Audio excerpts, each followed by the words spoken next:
«Lárgate de mi casa, vieja bruja», gritó mi nuera, con una furia que le deformaba el rostro. Mi hijo, con la mirada perdida, solo asintió. La puerta se cerró frente a mí, con un golpe seco, y la lluvia comenzó a caer justo cuando mis rodillas tocaron el suelo.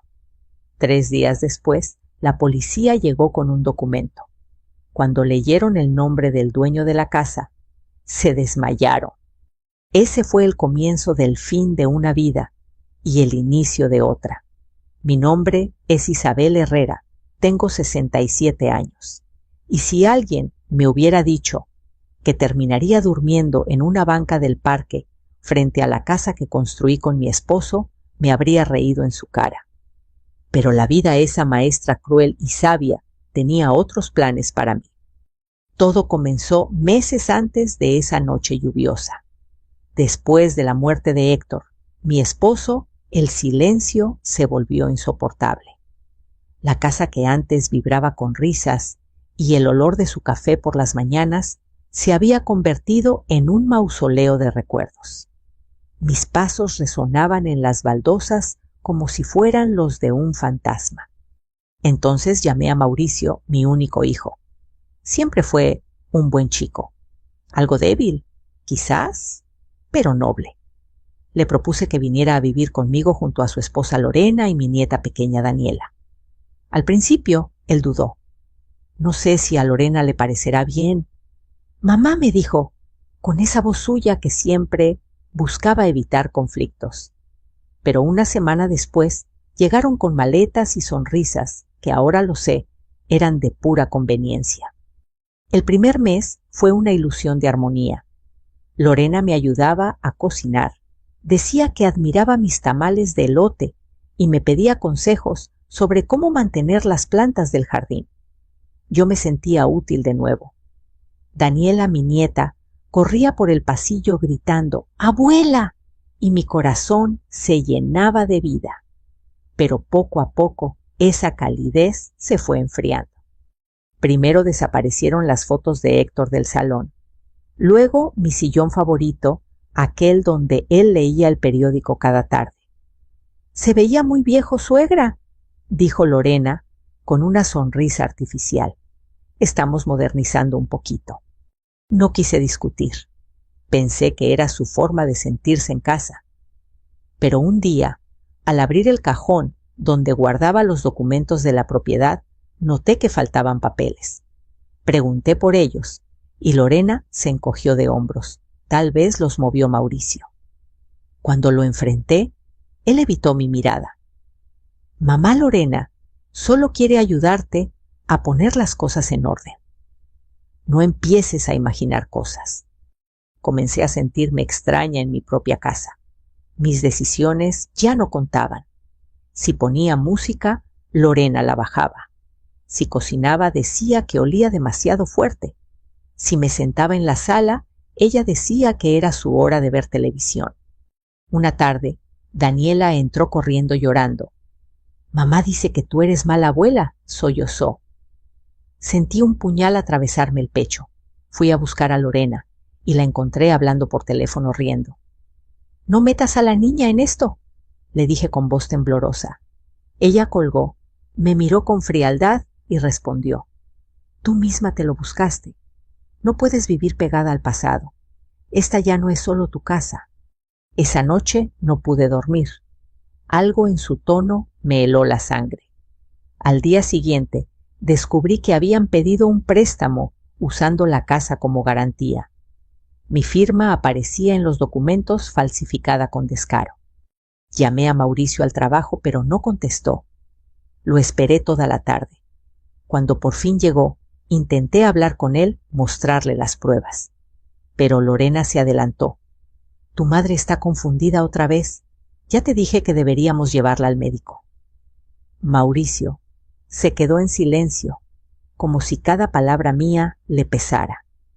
«Mamá, no empieces, por favor. Me falsificaron la firma, Mauricio. Es un delito, basta». Esa fue su única respuesta. La noche siguiente, escuché pasos en el pasillo. Salí de mi cuarto y vi a Lorena con mis documentos en la mano. Me los arrebató con una sonrisa helada. No te metas en lo que no entiendes, vieja bruja. Esa palabra, bruja, algo dentro de mí se rompió. Intenté salir al amanecer con una maleta pequeña, pero me interceptó en la puerta. ¿A dónde crees que vas? Con una amiga mentí. No te vas a llevar nada que no sea tuyo. Me arrancó la bolsa tirando mis cosas al suelo. Cuando vio las escrituras, me empujó con tanta fuerza que casi caigo. Mauricio apareció confundido. ¿Qué está pasando? ¿Tu madre quiere echarnos de la casa, Mauricio? Va a denunciarte. Eso no es verdad, grité, pero él ya me miraba con decepción. Mamá, ya basta. Me estás cansando. El golpe vino de repente. Un empujón seco, un grito, mi cuerpo cayendo sobre el frío concreto. Sentí el sabor metálico de la sangre en mi boca, la lluvia, empezando a caer, el sonido de la puerta cerrándose con violencia. Y el silencio, un silencio tan pesado que dolía. Allí en esa acera mojada, entendí que algo dentro de mí había muerto junto con la mujer que una vez se llamó Isabel Herrera. Pero también supe que otra parte estaba naciendo una mujer que no volvería a agachar la cabeza. Caminé bajo la lluvia durante horas, sin rumbo, hasta llegar al portal de Luisa, mi vecina y amiga de toda la vida. Cuando me vio, soltó el trapo que tenía en las manos. Dios mío, Isabel, ¿qué te hicieron? Me abrazó sin preguntar más, y mientras lloraba en su hombro, sentí que mi historia apenas estaba empezando. El amanecer llegó sin consuelo. Afuera, el cielo seguía gris, como si la lluvia de la noche anterior se hubiera quedado suspendida, negándose a soltar del todo. Me desperté en el sillón de Luisa, arropada con una cobija vieja que olía a jabón sote y café recién hecho. El cuerpo me dolía como si hubiera envejecido 10 años en una sola noche. «Te traje un cafecito, Isa», dijo Luisa, con esa voz suya que sonaba a regaño y ternura al mismo tiempo. «No sé qué te hicieron esos desalmados, pero esto no se queda así». Tomé la taza entre las manos. El calor me devolvió algo de vida. El vapor subía despacio y por un momento imaginé que era el alma de Héctor acariciándome las mejillas. «Respira, mujer», me habría dicho él. «La tormenta no dura para siempre». «No quiero meterte en problemas», Luisa, susurré. «Problemas ya los tienes». Mi reina me interrumpió. «Si esa víbora de tu nuera piensa que puede quedarse con tu casa, está muy equivocada. Conozco a una abogada que puede ayudarte. Se llama Valeria Márquez. Es joven, pero muy lista». Me quedé callada. La palabra abogada me sonaba lejana como algo de otro mundo. ¿Qué iba a hacer yo, una viuda jubilada, contra una mujer como Lorena, con su sonrisa falsa y su lengua afilada? Pero dentro de mí había algo que empezaba a despertarse rabia. Una rabia vieja, contenida, mezclada con tristeza. «Está bien», dije al fin, «pero primero quiero ver a mi hijo». Luisa negó con la cabeza. «No vayas sola, no después de lo que pasó». No le hice caso. Esa tarde, con el corazón temblando, caminé hasta mi casa. Desde la esquina la vi mi casa, mi orgullo, con las paredes recién pintadas y las macetas que Héctor y yo habíamos puesto en el patio, ahora reemplazadas por plantas plásticas. Había un letrero grande colgado en la reja «Se vende». Trato directo. El aire se me fue. Me acerqué despacio, leyendo una y otra vez esas letras negras. «Se vende». ¿Cómo era posible? Esa casa era mi historia, mi herencia, mi amor. Toqué el timbre. Lorena abrió la puerta impecable, como siempre, el cabello recogido y una sonrisa venenosa. «¿Qué haces aquí?», preguntó sin una gota de sorpresa. «Quiero hablar con mi hijo», dije. «No está, y si estuviera, no te recibiría». «Ya basta de tus dramas, Isabel». «Esta casa es mía», susurré. Era. Ahora es de todos, contestó ella con un brillo de triunfo en los ojos. Mauricio solo quiere lo mejor para su familia. Tú estorbas. Levanté la voz. ¿Falsificaste mi firma? Lorena soltó una carcajada corta. ¿Tienes pruebas? Esa pregunta fue como una bofetada. No las tenía aún, pero las encontraría. Me di la vuelta y caminé hacia la banqueta temblando de rabia. Detrás de mí escuché su voz vieja loca. Ya deberías estar en un asilo. Esa noche en casa de Luisa lloré sin vergüenza. Lloré por mi casa, por mi hijo, por cada cosa que había perdido sin darme cuenta. Pero cuando el llanto se agotó, algo cambió. Sentí una calma nueva, una certeza que no había sentido en años. Iba a luchar, no por dinero ni por orgullo, sino por mi dignidad. Al día siguiente, Luisa cumplió su promesa. Me llevó al despacho de la licenciada Valeria Márquez. El lugar olía a papel y café caro. Valeria era una mujer de unos 40 años, con ojos firmes y voz serena. Cuénteme todo desde el principio, doña Isabel, dijo, abriendo una libreta. Le relaté cada detalle, la mudanza de Mauricio, los cambios, los papeles que desaparecieron, el préstamo, la firma falsa. Ella no me interrumpió, ni una sola vez, solo asentía y tomaba notas rápidas. Cuando terminé se quitó los lentes y me miró con seriedad. Doña Isabel, lo que describe es fraude y falsificación de firma. Pero antes de actuar, necesitamos comprobar si los documentos están registrados en el registro público de la propiedad. Si la escritura sigue a su nombre, tenemos mucho que hacer. Me explicó que podíamos solicitar medidas cautelares para detener cualquier venta. Palabras nuevas, complicadas, pero su tono me inspiraba confianza. No se preocupe, dijo, no está sola. Por primera vez en días sentí que respiraba mejor. Aún así, había un nudo en mi pecho, Mauricio. ¿Qué tan involucrado estaba? ¿Sabía realmente lo que hacía su esposa? Esa noche mientras tomaba té con Luisa, la duda me devoraba. ¿Y si mi hijo está del lado de ella?, pregunté. Luisa suspiró. El amor ciega a Isa. Pero el corazón de un hijo, tarde o temprano, recuerda quién le enseñó a amar. Guardé silencio. Quise creerle. Un par de días después, Valeria me llamó. Encontramos algo, dijo por teléfono. Hay un documento de poder notarial firmado supuestamente por usted hace 9 meses. ¿Lo recuerda? Jamás firmé nada.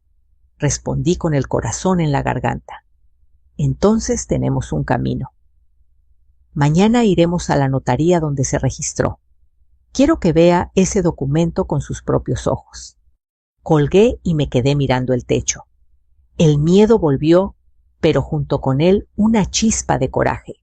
Si pensaban que podían callarme, no me conocían en absoluto. Mientras la noche avanzaba, escuché el viento mover las ramas del jardín de Luisa. Pensé en Héctor, en cómo habría reaccionado él. Me imaginé su voz grave: «No llores, Isa. La verdad siempre se abre paso, aunque la quieran enterrar». Cerré los ojos. Al día siguiente empezaría mi verdadera batalla. A la mañana siguiente llegué al despacho de Valeria, con el corazón latiendo como un tambor. Me acompañaba Luisa, siempre firme a mi lado. El tráfico de la ciudad rugía afuera, pero dentro del edificio el aire olía a humedad y a papeles viejos. Valeria ya nos esperaba con una carpeta gruesa sobre su escritorio. «Doña Isabel, aquí está el documento que necesitamos revisar», dijo abriendo la carpeta con cuidado. Fue firmado en la Notaría 42 hace 9 meses. Supuestamente, usted otorgó poder total a su hijo Mauricio para manejar la propiedad. Me quedé mirando el papel, incapaz de respirar. Allí estaba mi nombre, mi firma. o más bien una copia grotesca de ella. Las letras temblorosas, torcidas, sin el pequeño giro que siempre hacía en la H de Herrera. «Esa no soy yo», susurré con la voz quebrada. «Lo sabía», dijo Valeria. «Y mire esto», señaló el sello del notario. «El funcionario que validó este poder es el mismo que aparece en otros casos de falsificación que están siendo investigados». Luisa apretó mi mano. «¿Qué significa eso?» «Significa», respondió Valeria con tono firme, «que podemos probar que hubo fraude notarial. Si lo confirmamos, no solo se anula el documento, sino que su nuera y quien participó en esto podrían enfrentar cargos penales».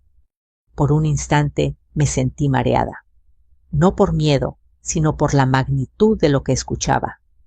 Todo ese tiempo había pensado que era una pelea familiar, y ahora entendía que era un crimen. Y Mauricio, pregunté con un hilo de voz, ¿también será acusado? Valeria me miró con compasión. Dependerá de lo que sepamos, si firmó algo a sabiendas sí. Pero si fue manipulado, podemos demostrar que actuó bajo influencia. Mi hijo, mi niño. Me costaba aceptar que pudiera estar en medio de algo tan sucio. Esa tarde fuimos a la notaría. El notario, un hombre de cabello canoso y mirada evasiva, apenas me saludó. Cuando Valeria le mostró el poder notarial, su sonrisa desapareció. «Esto está en regla, licenciada», dijo nervioso. «¿De verdad?», replicó ella. «Porque aquí hay una discrepancia en la tinta del sello y el trazo de la firma no coincide con el registro de doña Isabel. Además, su registro electrónico muestra una fecha de validación anterior al día del supuesto otorgamiento. ¿Cómo explica eso?». El hombre se quedó callado. Tosió, fingió revisar papeles. «Debe ser un error del sistema», balbuceó.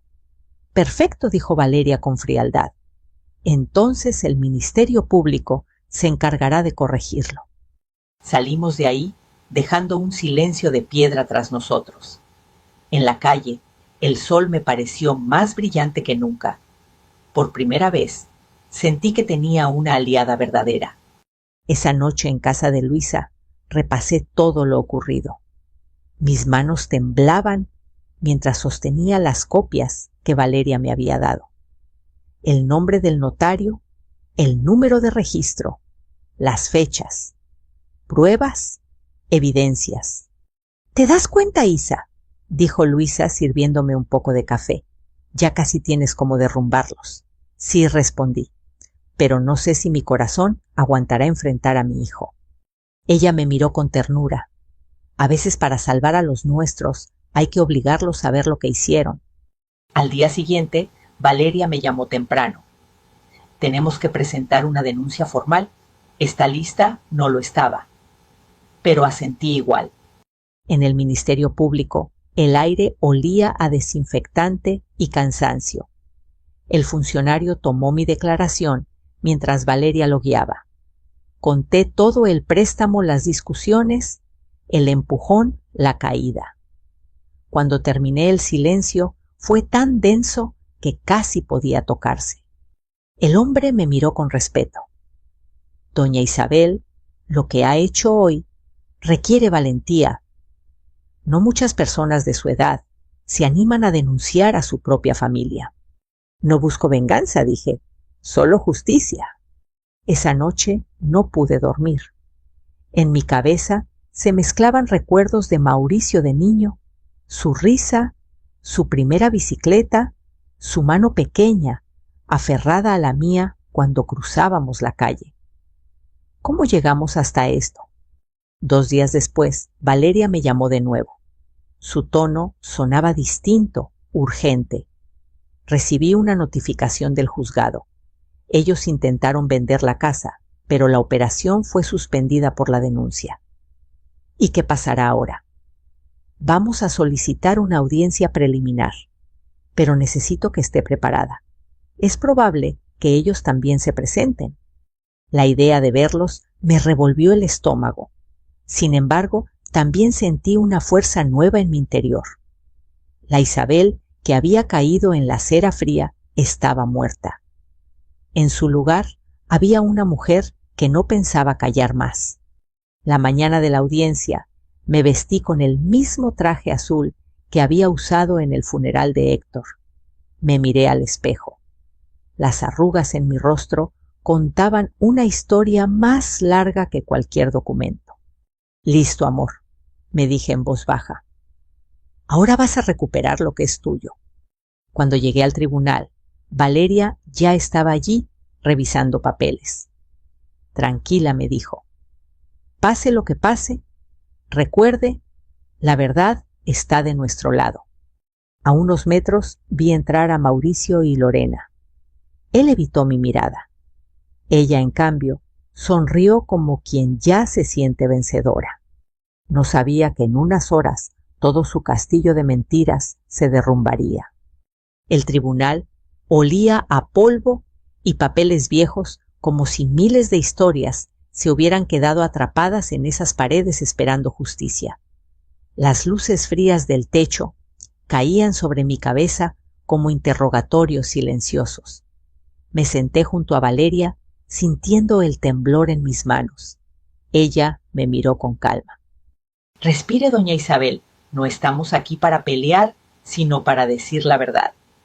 Del otro lado, Lorena se cruzó de piernas, con elegancia fingida.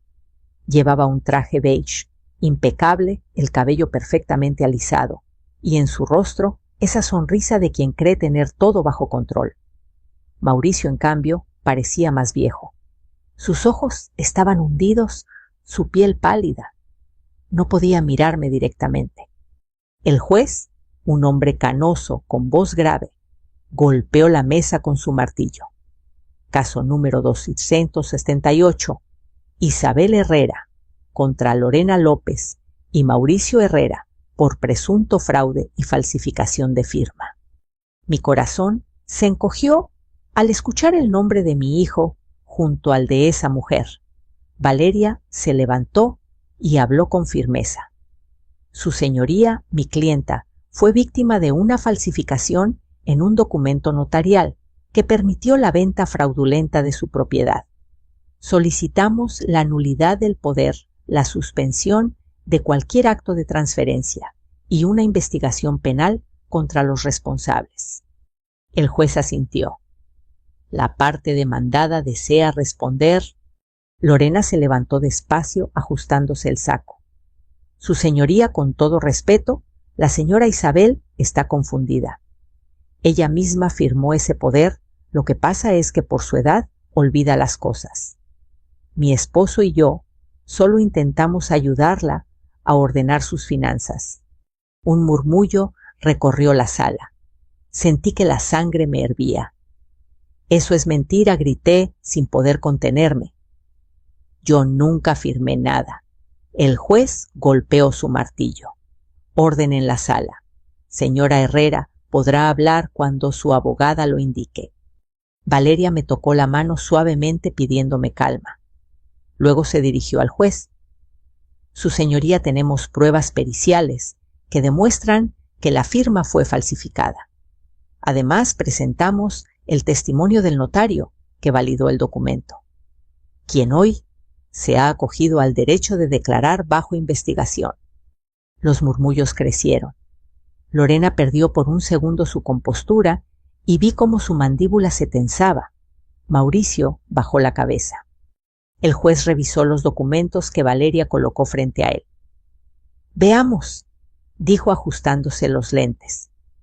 Según el análisis grafoscópico, los trazos de la firma no coinciden con los de la señora Herrera, y la fecha del sello corresponde a 2 días antes de la supuesta firma. El silencio se hizo denso. Sentí que podía escuchar el tic-tac del reloj en la pared. ¿Tiene algo que decir, señora López?, preguntó el juez. Lorena se aclaró la garganta. Debe haber un error. Nosotros solo seguimos los consejos del notario. ¿Y firmó usted algún documento en representación de la señora Herrera?, insistió el juez. Yo no lo recuerdo, dijo ella, intentando sonreír. Todo fue muy confuso. El juez la miró con frialdad. Entonces será mejor que lo recuerde pronto, porque el Ministerio Público ya solicitó copia certificada de su huella dactilar en el contrato. Un leve jadeo recorrió la sala. Lorena palideció. Mauricio la miró confundido.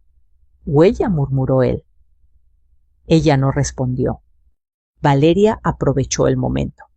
«Su señoría, pedimos medidas cautelares inmediatas, que se suspenda toda operación de venta y que la propiedad quede bajo resguardo judicial mientras se determina la titularidad legítima». El juez asintió. «Concedido». Sentí que el aire volvía a mis pulmones. Por un instante, mi cuerpo entero se relajó. No era una victoria total, pero sí una grieta en el muro que habían construido contra mí. El juez fijó una nueva audiencia para dentro de 3 semanas en la que se presentarían nuevas pruebas. Cuando el martillo golpeó por última vez su sonido, resonó en mi pecho como una campanada de esperanza. Lorena se acercó a mí mientras todos se levantaban. Su voz era apenas un susurro venenoso. «Disfruta mientras puedas, vieja. Esto no ha terminado». La miré a los ojos sin miedo. «No, Lorena. Lo que no ha terminado es la justicia». Mauricio se quedó atrás inmóvil. Cuando nuestras miradas se cruzaron, vi algo en él vergüenza. Detrás de sus ojos cansados aún quedaba el hijo que yo había criado. Esa noche de regreso en casa de Luisa, me senté junto a la ventana mirando las luces de la ciudad. Cada punto brillante era una historia. Pensé en cuántas otras mujeres como yo estarían luchando por lo que les arrebataron. «Lo hiciste bien, Isa», dijo Luisa sirviéndome té. «Hoy diste el primer paso». «No sé si podré seguir», susurré. «Sí podrás, porque ya no peleas sola». Tenía razón. Ya no era solo mi historia. Era la historia de todas las mujeres que habían sido calladas, usadas, olvidadas. 3 días después, Valeria me llamó con voz urgente. «Doña Isabel, acaba de llegar algo importante, un correo electrónico interceptado del banco». «Del banco, sí». Y menciona una transferencia firmada por Lorena, a nombre de un comprador fantasma. El mundo pareció detenerse. «¿Eso prueba el fraude?», pregunté. «Lo prueba todo», respondió ella. «Y si lo presentamos bien, esa casa será oficialmente suya otra vez». Lloré sin poder evitarlo. No de tristeza, sino de alivio. Tal vez el final estaba cerca. Pero no imaginaba que la verdadera batalla aún estaba por comenzar. Los días siguientes fueron una mezcla de esperanza y ansiedad. Cada mañana despertaba antes del amanecer como si el cuerpo recordara que algo importante estaba por resolverse. El cielo de la ciudad se teñía de un gris pálido y yo me sentaba frente a la ventana de la casa de Luisa con una taza de café que casi siempre se enfriaba sin que le diera un solo sorbo. Valeria me había dicho que el correo del banco era una pieza clave, pero los procesos legales son lentos y la espera puede volverse un tormento. Yo intentaba distraerme tejiendo, pero cada puntada me recordaba el hueco que había dejado mi hijo en mi vida. «No dejes que el rencor te coma», Isa me decía a Luisa mientras regaba las plantas. «Si no perdonas, terminas viviendo encadenada a los que te hicieron daño». «¿Y cómo se perdona a un hijo que te entregó al dolor?», le respondí. Ella no supo qué decir. Solo me miró con esa tristeza de quien sabe que hay heridas que ni el tiempo puede cerrar. A los pocos días recibí una llamada inesperada. «Mamá», era la voz de Mauricio temblorosa. «Necesito verte». Durante unos segundos no pude hablar. Habían pasado semanas desde la audiencia, semanas de silencio. «¿Por qué ahora?», pregunté finalmente. «Porque ya no puedo más». Nos encontramos en un café del centro. Mauricio llegó con la mirada baja, el rostro sin color. Había perdido peso. Parecía un niño atrapado en un cuerpo adulto. No me pongas esa cara, dijo él intentando sonreír. Sé que la regué, mamá. Lo miré tratando de reconocer en él al muchacho que alguna vez me abrazaba para protegerme de las tormentas. ¿Por qué lo hiciste, hijo? Pregunté con voz suave, pero firme. ¿Por qué me traicionaste? Su mandíbula tembló. No supe decir que no, mamá. Lorena me convenció de que era temporal, que venderíamos la casa para comprar una más grande, que después te llevaríamos con nosotros. Pero cuando firmé esos papeles, ya era tarde. Ella falsificó tu firma antes de que pudiera detenerla. Las palabras se rompieron en su garganta, y cuando intenté arreglarlo, me amenazó. Dijo que si la delataba, me dejaría sin nada, que se llevaría a Daniela. Yo tenía miedo. Sentí un nudo en el pecho. No era la confesión que esperaba, pero era verdad. Una verdad manchada de culpa y cobardía, pero verdad al fin. Hijo, lo que perdiste no fue una casa. Fue tu honor, le dije conteniendo las lágrimas. Lo sé, mamá. Por eso vine. Valeria me llamó. Me dijo que tengo que testificar. Y lo haré. No por mí, sino por ti. Sus palabras me atravesaron. Por un instante sentí que el aire regresaba a mi cuerpo. Le tomé la mano. Entonces ya estás perdonado, Mauricio. Pero prométeme una cosa, nunca más permitas que el miedo te haga traicionar lo que amas. Él asintió con lágrimas corriendo por sus mejillas. Los días siguientes pasaron entre llamadas papeles y noches en vela. Valeria me mantenía al tanto de todo. El nuevo juicio se acercaba, y esta vez Mauricio sería testigo. Su declaración puede cambiarlo todo, dijo ella, pero debe estar preparado para lo que venga. Esa noche soñé con Héctor. Lo vi en el patio, bajo el limonero, sonriendo con ese gesto tranquilo que siempre tenía cuando algo iba a salir bien. Ya casi Isa, me dijo en el sueño. Ya casi termina. Desperté con lágrimas, pero también con una fuerza que no recordaba haber sentido en años. El día del juicio, el tribunal estaba lleno. Los periodistas locales se agolpaban fuera. Lorena llegó acompañada de su abogado, con gafas oscuras y una actitud desafiante. Mauricio se sentó frente al juez nervioso, pero decidido. Valeria abrió la audiencia con su voz firme. Su señoría, hoy presentaremos el testimonio del señor Mauricio Herrera, quien desea declarar voluntariamente sobre los hechos relacionados con la falsificación del poder notarial. El juez asintió. Mauricio respiró hondo y comenzó a hablar. Mi madre nunca firmó esos papeles. Fui testigo de cómo Lorena los falsificó con ayuda del notario. Ella me dijo que todo estaba bajo control, que nadie lo descubriría. Yo tuve miedo de perder a mi familia. El juez lo observó en silencio. ¿Puede confirmar que recibió beneficios económicos de esa acción?, preguntó. Sí, parte del dinero del préstamo fue a mi cuenta, pero ya lo devolví, todo. Lorena se levantó furiosa. Mentira, él también se benefició, gritó. Silencio, ordenó el juez. Valeria colocó sobre la mesa las pruebas del banco, las transferencias, los correos, la firma falsificada, la huella de Lorena. Cada documento era como un golpe certero. Su señoría, dijo Valeria con calma, aquí están los hechos. El fraude fue planificado y ejecutado sin el consentimiento de mi clienta. Pedimos que se restituya la propiedad y que se abra proceso penal contra la señora Lorena López. El juez revisó los papeles, se quitó los lentes y habló con voz grave. Después de analizar las pruebas y escuchar a las partes, este tribunal anula el poder notarial y restablece la propiedad a nombre de la señora Isabel Herrera. Además, ordena iniciar una investigación penal por falsificación y fraude. El murmullo en la sala fue ensordecedor. Lorena se derrumbó en su asiento. Mauricio lloraba con la cara entre las manos. Yo solo cerré los ojos. El sonido del martillo del juez resonó como una bendición. Esa noche regresé con Luisa y Valeria al viejo barrio.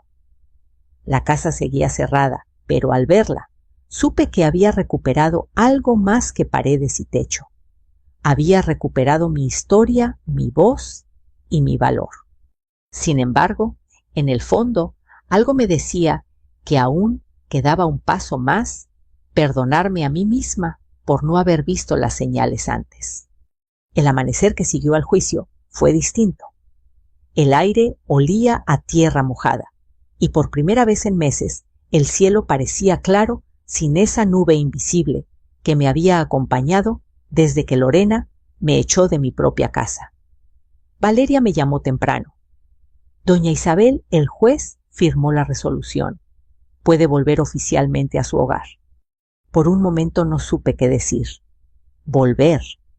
Esa palabra me sonaba extraña, casi ajena, como si hablara de una casa que ya no existía. Luisa insistió en acompañarme. Caminamos despacio por la calle empedrada hasta la vieja casa de la colonia San Rafael. La fachada estaba manchada a las flores marchitas. El letrero de "Se vende" colgaba torcido como un recordatorio de lo que casi pierdo. ¿Lista?, preguntó Luisa. Asentí, aunque el corazón me temblaba. Metí la llave en la cerradura. Giró con dificultad, chirriando como si también se resistiera a despertar. Cuando empujé la puerta, un olor a polvo y humedad me golpeó. El eco del silencio llenó las habitaciones vacías. Entré despacio tocando las paredes con los dedos. Cada rincón guardaba una historia, el marco donde colgaba la foto de Héctor, el espacio donde Daniela jugaba con sus muñecas, el sillón que alguna vez fue mío y ahora no estaba. «Es como si hubieran borrado tu vida», dijo Luisa con tristeza. No respondí. Solo intentaron hacerlo. Pero las paredes todavía recuerdan. Pasé la mano por la repisa del comedor. Allí, entre el polvo, encontré una pequeña medalla de San Benito, la misma que Héctor llevaba en su llavero. La tomé con cuidado. Él siempre decía que las cosas justas regresan a su lugar, susurré. Esa tarde, mientras abríamos las ventanas para que entrara el aire fresco, un recuerdo me golpeó con fuerza la noche en que Mauricio era niño y lloraba por miedo a los truenos. Héctor lo levantó en brazos y dijo: «Mientras esta casa tenga amor, no hay tormenta que la destruya». Sonreí. Esa promesa aún vivía escondida bajo el polvo. Pasaron los días y poco a poco fui devolviendo el alma al hogar. Luisa me ayudó a pintar las paredes. Valeria consiguió un cerrajero para cambiar las cerraduras. Y los vecinos, al enterarse, empezaron a visitarme con sonrisas y tazas de café. La vimos en la televisión. Doña Isabel, me dijo una señora del mercado. Qué valor el suyo. Dios la bendiga. No me sentía valiente, solo cansada. Pero en el fondo sabía que aquella lucha ya no era solo mía. Representaba a tantas mujeres que habían sido despojadas en silencio. Una tarde, mientras barría el patio, escuché pasos detrás de mí. Me giré y vi a Mauricio con un ramo de flores en las manos. ¿Puedo pasar?, preguntó con voz baja. Asentí. Entró con cuidado, mirando alrededor. Sus ojos se detuvieron en la foto de su padre, que había vuelto a colgar. Todo se ve como antes, dijo. No exactamente, respondí. Algunas cosas cambiaron, pero lo importante sigue aquí. Me entregó las flores. Son bugambilias como las que papá plantó. Sí, dije, acariciando los pétalos. Siempre florecen, aunque nadie las cuide. Hubo un silencio largo, lleno de todo lo que aún no sabíamos decirnos. Finalmente, él habló. Lorena fue detenida. Me llamó su abogado.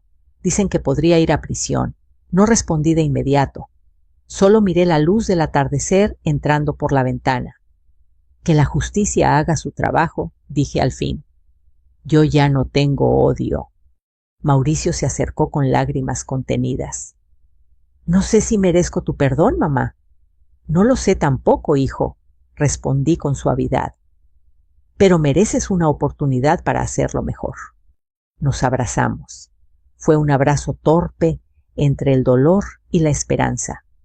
Sentí su llanto en mi hombro y recordé sus primeros pasos cuando temía caerse, pero aún así lo intentaba. Cuando se fue a la casa, pareció más viva. Encendí la radio y una vieja canción de Pedro Infante llenó el aire. Me dejé llevar por la música, moviendo los pies lentamente. Hacía años que no bailaba. Esa noche, mientras cenaba sola, abrí una carta que Valeria me había dejado. Doña Isabel, la historia de su caso se difundió. El DIF y el Ministerio de Justicia están interesados en crear un programa para proteger a adultos mayores de fraudes patrimoniales. Me preguntaron si usted estaría dispuesta a dar su testimonio. Leí esas líneas varias veces.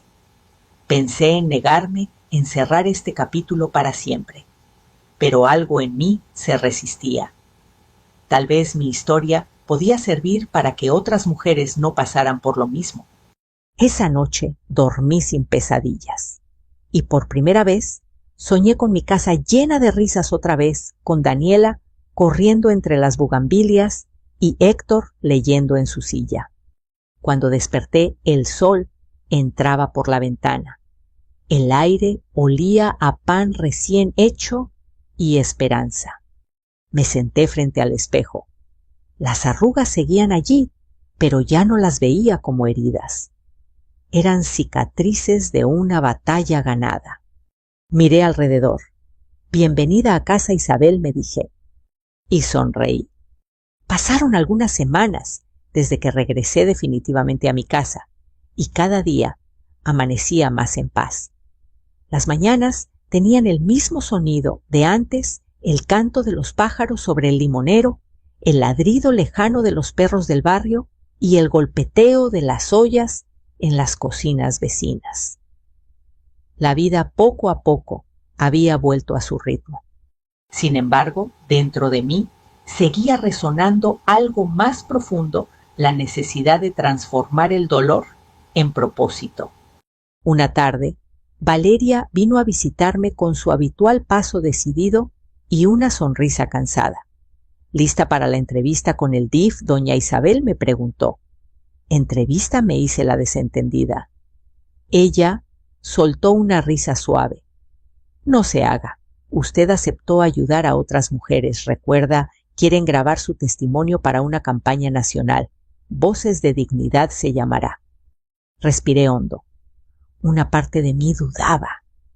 Contar mi historia otra vez significaba abrir las heridas, pero también significaba evitar que otras pasaran por lo mismo. Esa tarde me senté frente a las cámaras con un micrófono diminuto prendido en el cuello de mi blusa. El periodista, un muchacho joven y respetuoso, me pidió que hablara con el corazón. ¿Qué fue lo más difícil de todo lo que vivió doña Isabel?, preguntó. Lo pensé unos segundos. Perder la fe, respondí. No en la justicia, sino en mi propia voz.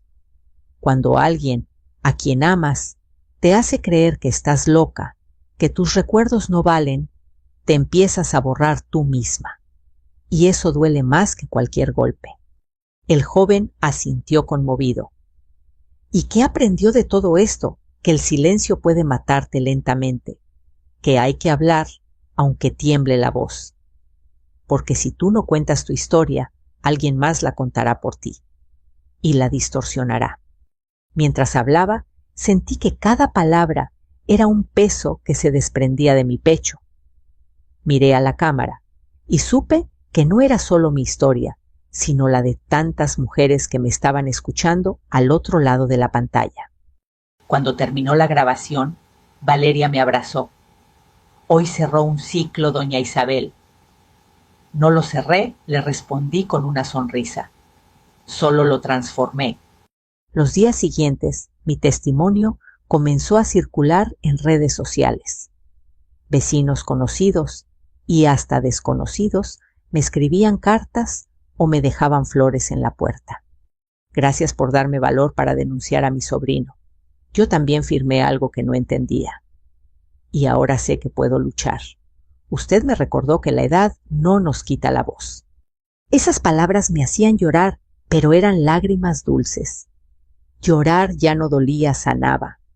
Un domingo por la mañana, mientras preparaba café, sonó el timbre. Era Mauricio acompañado de Daniela, mi nieta. La niña corrió hacia mí con una sonrisa. Abuela, la abracé tan fuerte que temí romperla. ¿Puedo quedarme a dormir contigo?, preguntó con inocencia. Claro, mi amor. Esta casa siempre será tuya también. Mauricio me miró con ojos sinceros. Gracias por permitirnos volver, mamá. No me agradezcas, le dije. Solo hazlo bien esta vez. Pasamos el día cocinando y escuchando música. Daniela jugaba en el patio riendo, con la misma alegría que yo creía haber olvidado. En un momento levantó una piedra y encontró algo enterrado, una vieja llave oxidada. ¿De quién es, abuela?, sonreí. De tu abuelo. Era la llave del primer taller que tuvo. La guardó aquí para que nadie la encontrara. La niña la limpió y la colgó en la pared junto a una foto de Héctor. Para que siempre recuerdes que todo puede volver a abrirse, dijo sin saber lo que sus palabras significaban realmente. Esa noche, mientras Daniela dormía en el cuarto donde antes descansaba su padre de niño, encendí una vela frente al retrato de Héctor. ¿Ves, amor? Lo logramos, susurré. Esta casa volvió a tener luz. Me quedé en silencio, observando cómo la llama se movía suavemente reflejándose en los marcos dorados. Pensé en Lorena, en lo que le esperaba, en cómo el odio la había consumido hasta destruir su propia vida. No le deseaba mal. Solo ojalá algún día entendiera que la ambición sin amor siempre termina en vacío. Antes de dormir abrí la ventana. La luna iluminaba el patio y el aroma de las bugambilias recién florecidas llenaba el aire. En ese instante comprendí que la verdadera victoria no era recuperar la casa, sino recuperar mi paz. Al día siguiente, Valeria me llamó para avisarme que la campaña Voces de Dignidad se había hecho viral. Doña Isabel, la gente está conmovida. Están organizando talleres para adultos mayores en todo el país. Todo comenzó con su historia. No es mi historia, le dije sonriendo. Es la historia de todas las que nunca se rindieron. Colgué el teléfono y salí al patio. Daniela jugaba con un lazo y Mauricio estaba reparando la vieja fuente. Por primera vez en mucho tiempo, la casa sonaba otra vez a familia. Me senté en el viejo sillón mirando el cielo azul entre las ramas del limonero. La brisa movía las hojas como si alguien invisible aplaudiera desde el más allá. Gracias, Héctor, murmuré. Gracias por enseñarme que la dignidad no se hereda, se defiende. Miré hacia la cámara imaginaria de quienes escuchaban mi historia y hablé desde el alma. Si estás viendo esto y sientes que te quitaron todo, recuerda, mientras respires, aún puedes volver a empezar. No importa tu edad ni lo que te hicieron. La justicia tarda, pero llega. La voz tiembla, pero no se rompe. ¿Y el corazón? El corazón siempre puede reconstruirse. Quiero saber si tú también tienes una historia que contar. Déjala en los comentarios, cuéntame desde dónde nos ves. Y si esta historia tocó tu corazón, suscríbete y acompáñanos. Porque cada día compartimos relatos de vida, de lucha y de esperanza. No estás sola, no estamos solos, somos las voces que se niegan a callar. La cámara imaginaria se alejaba mostrando la casa bañada por el sol las bugambilias florecidas y a una mujer mayor sonriendo en paz. Y así terminó mi historia, o tal vez apenas comenzó.